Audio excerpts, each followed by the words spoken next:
Rishabh Pant stupid है, stupid है, stupid है ऋषभ पंत। यानी कि ऋषभ पंत को पागल कहा गया है। और किसने कहा है? द ग्रेट, हमारे लेजेंड सुनील गावस्कर ने।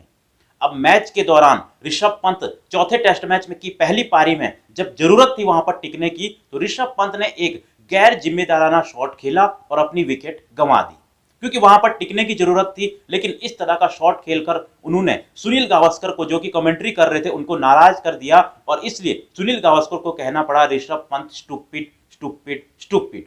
बहुत गुस्सा हो गए थे वो, और होना बनता भी था। लेकिन अब मैच जब खत्म हुआ, भारत टेस्ट मैच हारा, उसके बाद मैंने आपको हार के 5 गुनहगार बताए थे, उनमें से एक गुनहगार ऋषभ पंत भी थे।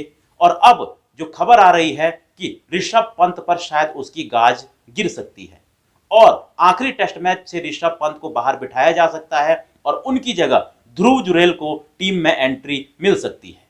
अब हालांकि ऋषभ पंत जब चोट के बाद वापस आए, तो चाहे वो बांग्लादेश के साथ 2 टेस्ट मैचेस हो या फिर न्यूजीलैंड के साथ 3 टेस्ट मैचेस हो, ऋषभ पंत ने वहां शानदार बल्लेबाजी की है।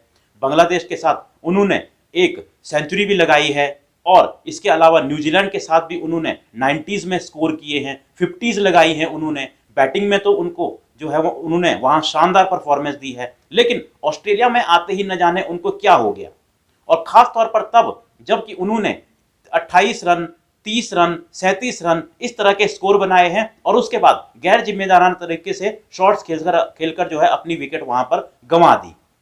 और बड़ी पारी की उनसे उम्मीद थी, वो उन्होंने नहीं खेली और इसीलिए वो भी इस टेस्ट सीरीज में हार के सबसे बड़े गुनहगार रहे हैं। क्योंकि ये सीरीज जितनी कितनी इंपॉर्टेंट थी WTC का फाइनल खेलने के लिए, ये तो हम सबको पता ही है। और अब कहा जा रहा है कि कप्तान रोहित शर्मा, जो कि खुद भी इस सीरीज में हार के गुनहगार हैं, वो अब इसकी गाज ऋषभ पंत पर गिरा सकते हैं और अगले मैच में ऋषभ पंत को बाहर किया जा सकता है। ये एक तरह से पक्की खबर है। हो सकता है कि ऋषभ पंत को शायद मौका मिल भी जाए, लेकिन अगर वो वहां भी नहीं चलते हैं तो फिर अगले सीजन के लिए फिर टीम मैनेजमेंट को सोचना पड़ेगा। लेकिन शायद आखिरी टेस्ट मैच में ऋषभ पंत को रेस्ट देने के नाम पर ही सही, लेकिन बाहर रखा जा सकता है और ध्रुव जुरैल की टीम में एंट्री हो सकती है। यानी कि इस जो 2 टेस्ट मैचेस लगातार back to back team India ने हारे हैं, उसका ठीकरा कहीं ना कहीं अब ऋषभ पंत पर फोड़ा जा रहा है। चौथे टेस्ट मैच में हमने देखा कि शुभमन गिल को बाहर कर दिया गया, KL राहुल को तीसरे नंबर पर डाल दिया गया, बहुत चेंजेस किए गए, लेकिन उनका कोई फायदा नहीं हुआ क्योंकि सबसे बड़े गुनहगार तो रोहित शर्मा और विराट कोहली थे। उनका क्या होगा? हालांकि उनकी भी खबरें रिटायरमेंट की आ रही हैं, लेकिन वो भी अभी पक्की नहीं है। लेकिन ये पक्का है कि अब 5वें टेस्ट मैच में ऋषभ पंत की जगह ध्रुव जुरैल खेल सकते हैं। तो फिलहाल आपको क्या लगता है, क्या ऋषभ पंत की जगह ध्रुव जुरैल को खिलाना ठीक रहेगा? और किस किस को इस टीम से बाहर करके किस खिलाड़ी को मौका देना चाहिए? आप लोग भी अपनी राय कमेंट बॉक्स में जरूर दें। मिलता हूं मैं आपको एक और ऐसी ही वीडियो में।